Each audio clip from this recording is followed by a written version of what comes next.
복된 주님의 날입니다. 오늘 주시는 말씀은 마가복음 14장 12절에서 16절과 22절에서 24절입니다. 마가복음 14장 12절에서 16절 먼저 교독식으로 읽겠습니다. 무교절 첫째 날에 곧 유월절 양을 잡는 날에 제자들이 예수께 말하였다.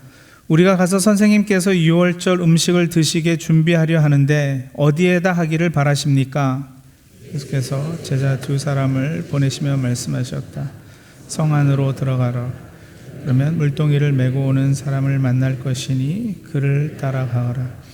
그리고 그가 들어가는 집으로 가서 그 집 주인에게 말하기를 선생님께서 하시는 말씀이 내가 내 제자들과 함께 유월절 음식을 먹을 내 사랑방이 어디에 있느냐고 하십니다 하여라. 그러면 그는 자리를 깔아서 준비한 큰 다락방을 너에게 보여줄 것이니 거기에 우리를 위하여 준비를 하여라. 제자들이 떠나서 성 안으로 들어가서 보니 예수께서 말씀하신 그대로였다. 그리하여 그들은 유월절을 준비하였다. 우리 22절에서 24절은요 같이 한 목소리로 읽겠습니다.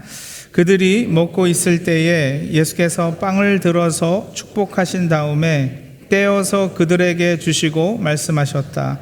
받아라, 이것은 내 몸이다. 또 잔을 들어서 감사를 드리신 다음에 그들에게 주시니 그들은 모두 그 잔을 마셨다. 그리고 예수께서 말씀하셨다. 이것은 많은 사람을 위하여 흘리는 나의 피, 곧 언약의 피다. 아멘. 한 가정이 건강한가 건강하지 않은가를 어디서 가장 잘 볼 수 있을까요? 여러 가지가 있겠습니다만 그중 하나는 분명 밥상, 식탁일 겁니다. 같은 집에 살아도 같이 식탁에 앉아서 먹지 않으면 점점 남이 됩니다. 한 공간에 있어도 각기 자기 방에서 자기 전화기 보고 자기 시간대로 살다 보면 같은 집에 살아도 마음은 멀어질 수밖에요.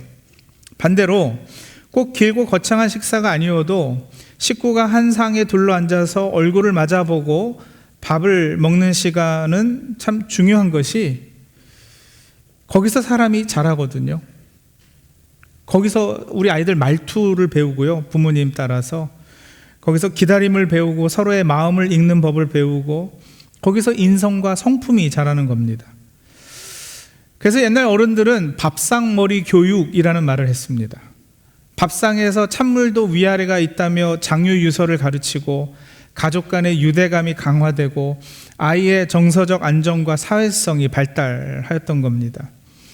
그래서 식구가 한자로 먹을 식하고 입구자를 써서 함께 먹는 사이를 의미하는 거 아니겠습니까? 그렇게 밥상은 단순히 음식을 먹는 자리가 아니라 가치관이 빚어지는 자리고 또 기억이 만들어지는 자리이고 그렇게 사람이 사람답게 세워지는 자리예요. 여러분 생각해 보면 우리 인생의 깊은 기억들이 많은 경우 이렇게 밥상, 식탁하고 연결되어 있지 않나요? 어릴 적 엄마가 차려주던 밥상, 명절에 온 가족이 둘러 앉았던 그 상, 그때 아버지의 한마디, 어머니의 눈빛, 그때 먹었던 음식, 또 그 자리 분위기와 냄새 오래 남잖아요. 사람은 그런데 음식만 먹고 사는 게 아니라 그 식탁에서 오고 가는 말과 사랑과 분위기를 먹고 자랍니다. 그런 의미에서 식탁은 단순한 밥상이 아니고 정체성을 만드는 자리고 기억을 만드는 자리, 관계를 세우는 자리이죠. 근데 성경에도 보면 하나님께서 자기 백성을 그렇게 밥상에서 가르치셨어요. 교리책만 이렇게 주신 거가 아니라 식탁 관련해서 밥 먹을 때 어떻게 해라 이런 말씀을 주셨다고요.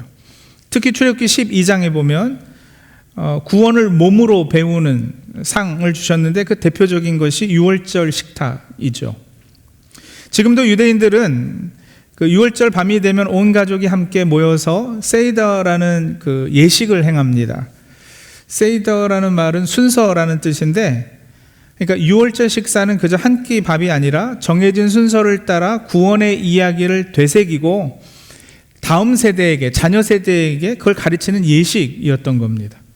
출애굽 사건을 기념하면서 하가다라는 책을 따라서 질문하고 대답하고 상징 음식을 먹고 찬양하고 하나님의 구원을 기억하는데, 그 유월절 식탁에는 누룩 없는 빵, 붉은 포도주, 쓴 나물, 그리고 양고기, 이런 것들이 준비되어야 했어요.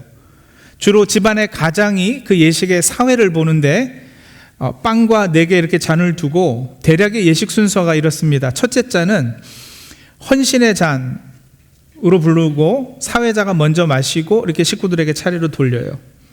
그 후에는 물통을 가져다가 손을 씻고 쓴 나물을 소금에 이렇게 찍어 먹는데, 쓴 것을 먹는 것은 애굽에서 당한 쓴 고난을 되새기는 거죠. 이때 이제 출애굽기 12장 말씀을 읽습니다. 3개의 무교병이 앞에 있는데, 무교병이라는 것은 누룩을 넣지 않은, 발효되지 않은 빵을 의미해요. 그 3개 중에서 가운데 것을 둘로 쪼개서 나눕니다. 유대인들은 오늘도 이걸 행하는데 그게 무슨 의미인지 잘 몰라요. 무교병, 누룩을 넣지 않은 빵이 쪼개졌다라는 것이. 두 번째 잔은 의문의 잔이라고 부르는데, 그 두 번째 잔을 들면서 그 가족 중에서 가장 어린 아이가 아버지한테 물어요. 아버지, 이 예식이 무슨 의미입니까? 뭘 뜻하는 겁니까? 그러면 이제 아버지가 출애굽의 의미를 설명을 해주죠. 그리고 시편 113편, 113편을 노래로 부르고, 그러고 나서는 무교병을 찢어서 나누고 양고기도 또 나누고, 빵과 고기를 받고 나서는 셋째 잔을 드는데, 셋째 잔은 구원의 잔, 축복의 잔이라고 합니다. 떡과 나물, 양고기 주심을 감사하고 사회자가 그때 이런 멘트를 하는 거예요. 빵을 들고는 받아라. 이 빵은 고난의 빵이다. 너희 조상이 애굽을 급히 빠져나올 때 든 빵이다. 이런 그 멘트를 해요. 그리고 이제 마지막으로 4번째 잔, 기쁨의 잔을 들고 다시 시편을 노래하고 식사가 끝나는데, 지역과 유대교 다른 그 교파의 전통에 따라서 세부 방식은 약간씩 다르지만 전체 구조는 출애굽의 구원을 기억하고 전수하는 식탁이라는 점에서 같습니다. 눈치채셨겠지만 상위의 음식 하나하나가 의미가 있어요. 무교병은 누룩을 넣어서 발효시킬 시간도 없이 급히 떠나야 했던 그 유월절 밤, 출애굽의 밤, 그 고난을 기억하게 하는 거고요. 쓴 나물은 말씀드렸지만 그 애굽의 쓰라린 노예 생활을 떠올리게 하고, 채소를 소금물에 찍어 먹는 것은, 채소는 봄과 생명을 의미하지만 소금물은 눈물을 의미하거든요. 하루셋이라는 달콤한 갈색 소스는 벽돌을 만들던 진흙을 연상시키고, 구운 뼈는 유월절 희생 제물을 상기시킵니다. 그 상에는 달걀도 올라오는데 달걀은 생명을 상징하고요. 그리고 포도주가 4잔이 있었다 그랬잖아요. 이건 하나님께서 내가 너희를 빼내고 건져서 속량의 내 백성으로 삼겠다라는 그 구속에 약속하고 연결되어서 이제 이해가 되는 겁니다. 자, 여러분, 이런 배경을 알면 오늘 본문이 훨씬 선명해지죠. 예수님이 제자들하고 그냥 이제 곧 헤어지니까 밥이나 함께 하자, 이게 아니었던 거예요. 하나님이 오래전부터 이스라엘 백성에게 주셨던 그 기억의 상, 구원의 상, 교육의 상 앞에 제자들과 앉으신 거예요. 그리고 십자가 달리시기 전에 이 유월절이 의미했던 거, 가리키고 있었던 거, 이게 무엇인지를 제자들에게 알려주신 겁니다. 오늘 배경이 딱 그거잖아요. 유월절 12절에 보면 제자들이 예수님께 묻습니다. 유월절 음식을 드시게 준비하려는데 어디에서 할까요? 이 질문에 예수님이 13절에서 15절에 걸쳐서 아주 자세하게 어떻게 어디에 가서 준비를 하라 말씀을 해주셔요. 그러니까 대충 이 집에 가자, 뭐 저 식당에 가자 이러신 게 아니었고요. 그만큼 중요한 식사였기 때문에 신경 쓰셔서 장소를 마련하셨고, 그래서 16절에 보면 예수께서 말씀하신 그대로였다. 그리하여 그들은 유월절을 준비하였다고 하는 겁니다. 아무 식탁에 앉으신 게 아니고 유월절 밥상에 앉으신 거예요. 그리고 여러분, 그 유월절 밥상에서 예수님께서 빵을 들고 또 잔을 드시면서 그동안 유대교가 거의 1000년 넘게 몇천 년 동안 지켜왔던 전통을 깨셨습니다. 깼다라기보다는 그 유월절 예식이 예표하고 기대하고 있던 것의 실체로서 그 의미를 완성하셨습니다. 유월절 식사가 원래부터 가리키고 있던 참된 뜻, 그것이 이제 예수님 자신 안에서 성취되고 완성될 때가 되었기 때문이죠. 그러니까 예수님의 이 제자들과의 마지막 만찬은 유월절을 폐지했거나 무효화한 그런 식사가 아니라 유월절을 완성한 식사였던 겁니다. 그러니 이 마지막 만찬하고 유대교가 지켜왔던 유월절 만찬하고는 식사하고는 서로 많이 닮아 있죠. 많이 연결되는 부분이 있어요. 둘 다 구원의 식탁이고요. 둘 다 하나님께서 자기 백성을 살리신 사건을 기억하게 하고요. 둘 다 빵이 있고 잔이 있고 희생의 의미가 있고요. 둘 다 죽음을 넘어 생명으로 가게 하신 하나님의 은혜를 선포합니다. 하지만 동시에 둘은 결정적으로 달라요. 구약의 유월절은 하나님이 하셨던 출애굽 구원을 돌아보게 하는 식탁이었다면, 예수님의 제자들과의 마지막 만찬은 하나님이 지금 예수 그리스도 안에서 이루고 계신 구원을 선포하는 식탁입니다. 유월절 식탁의 그 빵 무교병은 본래는 발효시킬 시간 없이 급히 떠나 했기 때문에 먹은 빵이라 그랬잖아요. 고난을 기억하게 한다고, 자기 조상이 애굽에서 어떻게 급하게 나왔는지를 기억하게 한다고. 그런데 여러분, 식사 도중에, 이 만찬 도중에 22절에 보시면 예수님께서 빵을 들어서 축복하시고 떼어서 제자들에게 주시는 그때, 이게 이제 아마도 그 유월절 만찬 예식 중에는 제가 대략 순서 말씀드릴 때 세 번째 잔을 들면서 하는 그 멘트를 해야 하는 순간이었을 거예요. 떡을 들고서 받으라, 이 빵은 고난의 빵이다. 너희 조상이 애굽을 급히 빠져나올 때 먹은 빵이다. 너희 조상이 광야에서 먹은 고난의 빵이다. 이 멘트를 해야 되는데 예수님께서 이제 만찬의 사회자로서 그 순간에 스크립트를 약간 바꾸시는 거죠. 어떻게 바꾸셨어요? 빵을 떼어서 제자들에게 주시면서 받아라, 이것은 너희를 위한 내 몸이다, 이러셨거든요. 이게 어떤 의미냐? 이제 이 빵이 단지 과거의 출애굽만을 가리키는 것이 아니라 곧 찢기실 예수님의 몸을 가리키게 되었다라는, 과거의 고난을 기억하던 빵이 이제는 죄인을 위해 내주실 그리스도의 몸을 가리키는 표지가 된 겁니다. 잔도 마찬가지죠. 유월절의 잔은 하나님의 구원의 약속을 기억하게 했는데 예수님은 잔을 들고 말씀하시잖아요. 24절에 이것은 많은 사람을 위하여 흘리는 나의 피, 곧 언약의 피다. 새 언약을 세우는 잔이 되는 거예요. 십자가에서 흘린 피를 가리키는 잔이 됩니다. 그리고 유월절 식탁의 중심에는 언제나 양고기가 있었어요. 당연하지 않겠습니까? 아시다시피 피 흘림 없이는 유월도 없기 때문이고요. 대신 죽는 생명이 없이는 구원, 살아남도 없기 때문이죠.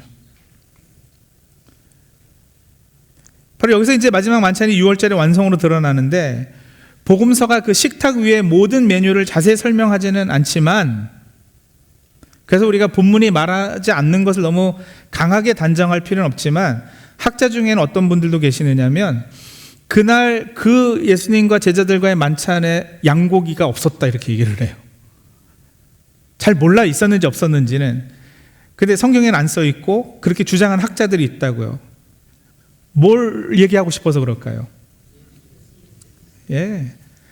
분명한 건 뭐냐? 예수님께서 그 유월절 식사의 중심을 자기 자신에게로 가져오셨다는 사실이죠. 빵을 가리켜서 내 몸이라고 그러셨고요. 잔을 가리켜서 내 피라고 그러셨잖아요. 그래서 유월절의 참 어린 양이 누구다? 나다. 예, 예수님이다. 이렇게 말씀하시고. 골로새서 2장 16절, 17절 우리 한번 같이 한 목소리로 읽습니다. 그러므로 먹고 마시는 일이나 명절이나 초승달 축제나 안식일 문제로 아무도 여러분을 심판하지 못하게 하십시오. 이런 것은 장차 올 것들의 그림자일 뿐이요 그 실체는 그리스도에게 있습니다. 명절, 절기, 그 중에는 유월절도 당연히 포함되어 있고요. 그죠? 먹고 마시는 거, 이런 것들은 장차 올 것들의 그림자, 그 실체는 누구요? 그리스도요. 예. 그러니까 유월절에 그 식사하면서 그들이 먹었던 양고기,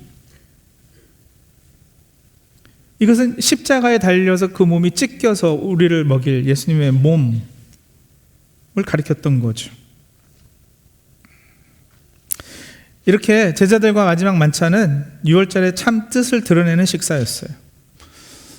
그 성취, 완성이라는 게 옛것이 틀렸다라는 뜻이 아니에요. 또 더 이상 뭐 쓸모가 없다 이런 게 아니고요. 본래부터 향하고 있던 목적지에 마침내 도달했다, 그 말이죠. 출애굽의 어린 양이 수백 년 동안 말해온 것이 뭔데요? 그 어린 양의 피가 있으면 죽음이 넘어간다 그거잖아요. 패스 오버한다. 유월절은요, 이 넘을 유, 넘을 월을 사용해서 유월이에요. 그러니까 재앙이 넘어간다, 죽음이 넘어간다, 그 뜻인데 예수님은 마지막 만찬에서 내가 바로 그 양이다 하셨고요. 출애굽이 계속해서 보여준 것이 뭐였는데요? 하나님이 자기 백성을 종살이에서 건져내신다는 거였잖아요. 근데 마지막 만찬에 선포하시잖아요. 이제 내가 내 피로 내 백성을 죄와 사망과 심판에서 건져내겠다. 이렇게 곧 있을 십자가의 사건이 뭘 의미하는지 미리 해석해 준 거예요. 왜 우리가 교회에서 날을 정해서 하는 성찬식이 그렇게도 깊은 은혜의 상인지 이제 아시겠나요? 그 성찬식을 그렇게 감격으로, 한편으로는 기쁨으로, 또 다른 한편으로는 엄숙하게 지키는지 아시겠나요? 왜 이것을 행하여 나를 기념하라 하셨는지 아시겠죠? 이상 그냥 제자들과 함께한 마지막 저녁이 아니라 오랜 시간 유월절을 지키며 기다려온 이들에게 참 어린 양께서 자기 자신을 내어주시는 자리였기 때문입니다. 성도님들, 오늘이 벌써 올해 사순절의 4번째 주일입니다. 우리는 사순절의 가장 깊은 자리로 이제 들어갑니다. 이 즈음에 우리가 들어야 할 음성이 있어요. 받아라, 먹어라. 여러분, 이 말씀이 얼마나 놀랍습니까? 주님은 그냥 봐라 이러지 않으셨어요. 생각해봐라만 하지 않으셨어요. 뭐 공부하고 연구해라만 하지 않으셨다고요. 받아라, 먹어라. 여러분, 그게 무슨 의미예요? 기독교 신앙은 그냥 예수님을 멀리서 관람하는 것이 아니라는 거잖아요. 예수님을 받아들이는 거예요. 그분 없이는 살 수 없음을 인정하는 거예요. 사실 우리 모두는 심판 아래 있던 사람들입니다. 근데 우리가 살아난 이유는 우리 안에 무슨 선함이 있어서가 아니죠. 어린 양의 피가 우리를 덮었기 때문입니다. 이게 복음이고 우리가 붙드는 은혜의 핵심입니다. 구원은 인간의 가능성에서 시작되지 않습니다. 하나님의 대속적 은혜에서 시작됩니다. 그래서 사순절은 내가 이것도 절제하고 저것도 좀 참아보고 하면서 자신의 경건의 모습을, 의를 더 멋지게 꾸미는 계절이 아닙니다. 사순절은 다른 어떤 것보다도 그런 자기의가 깨어지는 계절이어야 합니다. 내가 신앙생활 이만하면 됐지, 괜찮다, 이게 무너지고 나는 어린 양의 피가 필요하다를 다시 한번 확인하는 기간. 내가 조금 더 종교적이 되는 시간이기 전에 나는 그리스도 없이는 살 수 없는 죄인이라는 사실을 다시 확인하고 인정하는 계절입니다. 그리고 그때 비로소 상위에 놓인 빵과 잔이 새롭게 보이기 시작할 겁니다. 아, 이게 그냥 예식이 아니구나. 그냥 종교 행위가 아니고 이건 나를 살리기 위해 자기 몸을 내어주신 주님의 사랑이구나. 나를 위해 흘리신 언약의 피를 가리키는구나.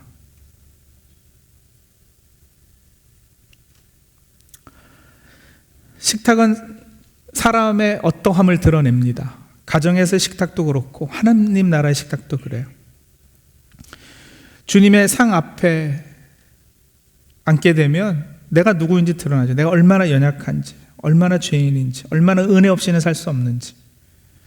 근데 감사한 것은 주님의 상은 우리를 정죄하려고 차려진 상이 아니라 살리려고 차려진 상이라는 겁니다.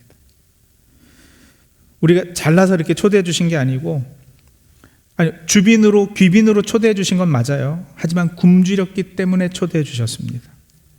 죽어가고 있기 때문에 초대하셨습니다. 영혼이 메말라 있었기 때문에 초대하셨습니다. 살리려고 초대하셔서 말씀하시는 거예요. 받아라. 내가 너를 위해 찢길 몸과 흘릴 피를 받아라. 먹어라, 마셔라. 네 힘으로 살 수 없지 않니? 나를 받아 더불어 살아라.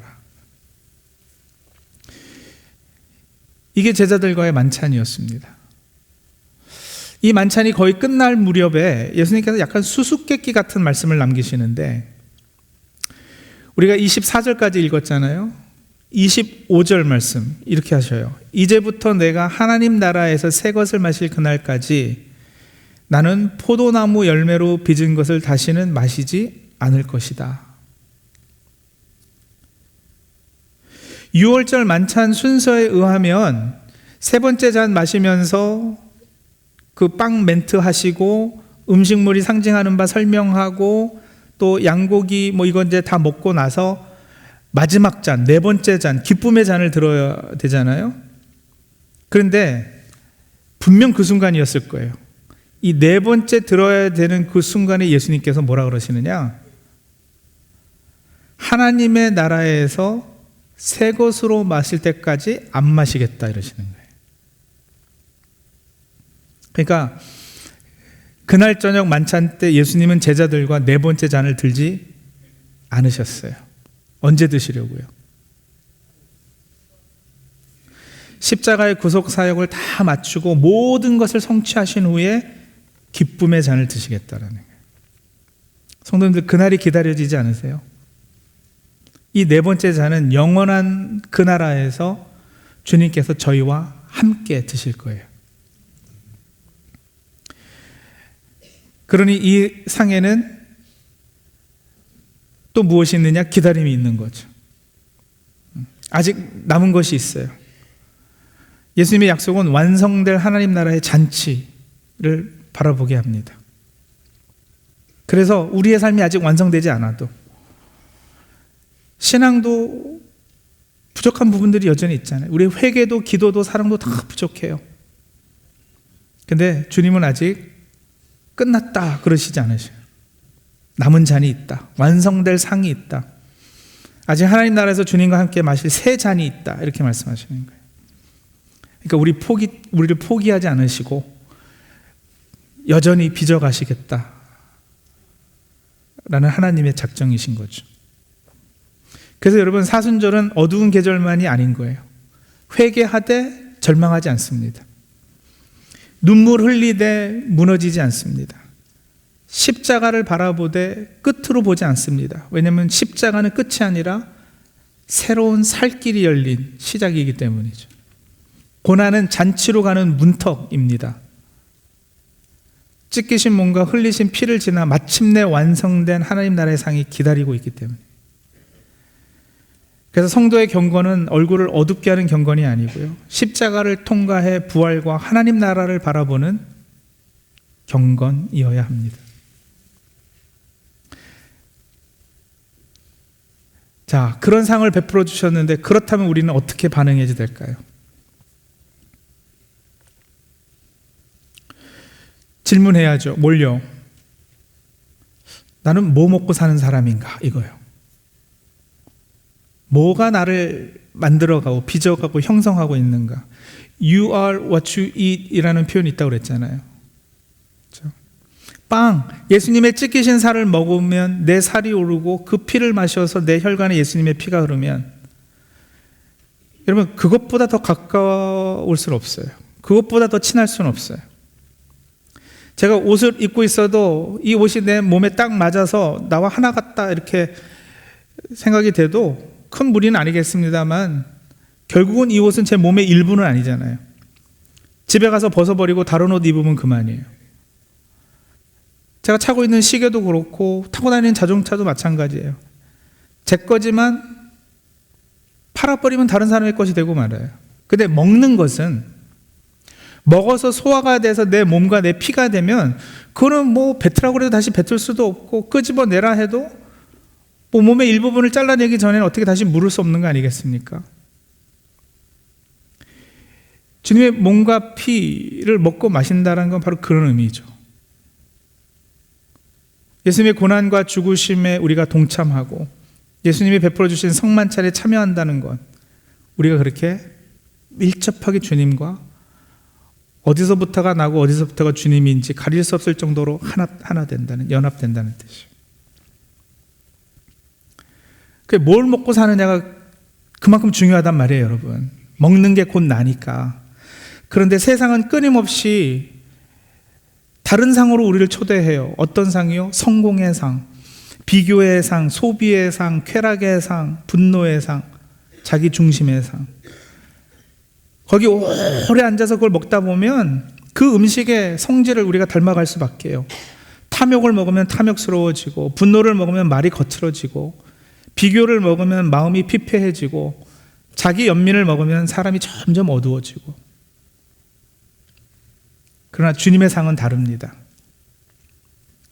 그 상에 앉으면 은혜를 먹게 됩니다. 용서를 먹게 됩니다. 겸손을 먹게 됩니다. 회개를 먹게 됩니다. 거룩을 먹게 됩니다. 십자가를 먹게 됩니다. 그러면 사람이 달라지죠. 성찬의 은혜가 바로 그거 아니겠어요? 우리 개혁주의 전통에서 성찬식 할 때 빵과 포도주가 물질적으로 변한다고 주장하지 않아요. 그러나 믿음으로 참여해서 믿음으로 받으면 성령의 역사 안에서 참으로 그리스도와 연합한다고 믿어요. 그리스도의 죽음의 그 유익에 참여하고 그분의 생명으로 살게 되는. 그래서 성도님들, 주님의 상 앞에 초대해 드립니다. 상에 앉으시죠.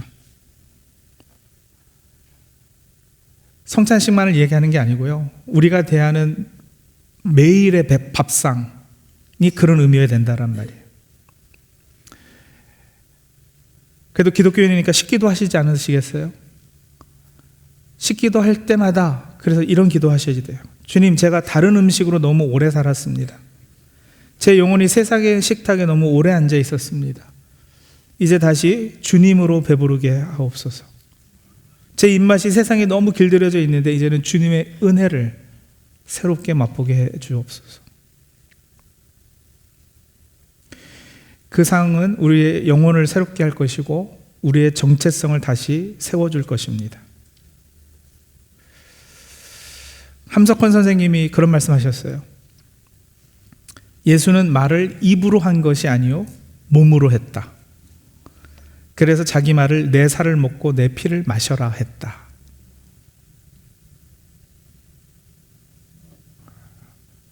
여러분 멋있지 않나요? 예수님이 말을 입으로 하시지 않아요. 몸으로 하셨다라는. 상 위에서 먼저 말씀하셨고 십자가에서 끝까지 말씀하셨어요. 그래서 다시요, 남은 질문은 이겁니다. 성도님, 저와 여러분 어느 상에 앉으실 겁니까? 세상의 상입니까? 주님의 상입니까? 우리는 무엇으로 배부려를 합니까? 인정입니까? 성취입니까? 재물입니까? 비교입니까? 아니면 찢기신 주님의 몸과 흘리신 주님의 피입니까? 이 사순절 기간 중 가능하신 분들은 하루를 정해서 저와 함께 금식하시죠. 저는 고난주간 성금요일에 할 예정입니다만 하루 금식할 거예요. 근데 그 금식의 목적은 단지 굶어보는 데 있지 않아요. 절제력을 한번 테스트한다 아니에요.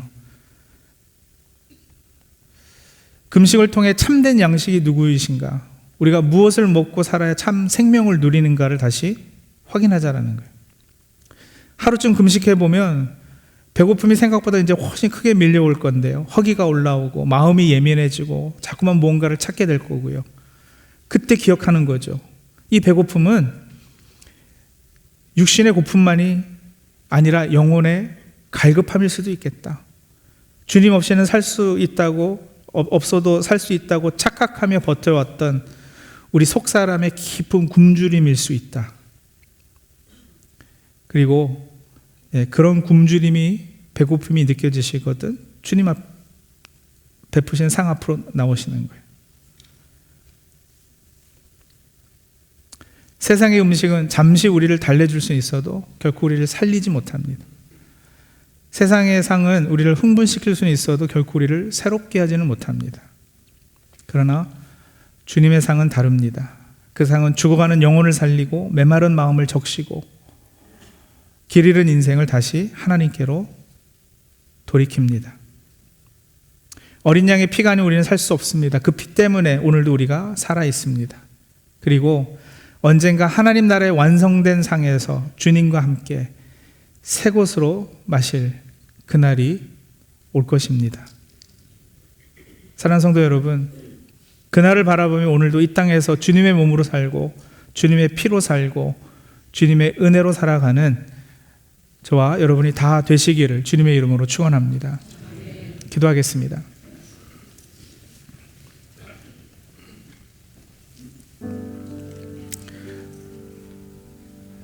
우리 성도님들 어떤 상 앞에 앉아 계시는지요?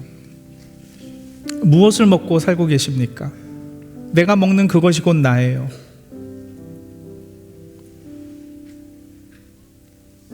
음식이 뭐예요?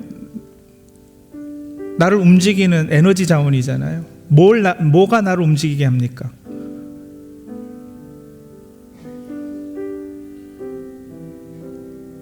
세상에서 성공하겠다라는 야망, 다른 사람과 비교하면서 가지는 우월감,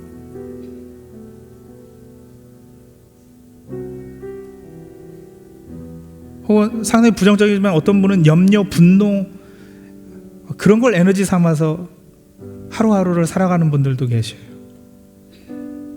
근데 그런 세상 음식으로 내 영혼을 채우려 했던 거 이제는 회개하고 오직 그리스도의 몸과 피 그 은혜로 다시 배부르게 하옵소서. 주님, 세상의 상을 떠나 다시 주님의 상 앞에 앉아 주님께서 베푸시는 참된 양식 먹게 해 주옵소서. 우리 그렇게 기도하시죠. 기도하겠습니다.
사랑과 은혜가 풍성하신 아버지 하나님, 그동안 저희가 인정의 상, 비교의 상, 쾌락의 상에 너무 오래 앉아 있었고 배부르지 못할 세상의 음식으로 우리의 영혼이 메말라 왔습니다.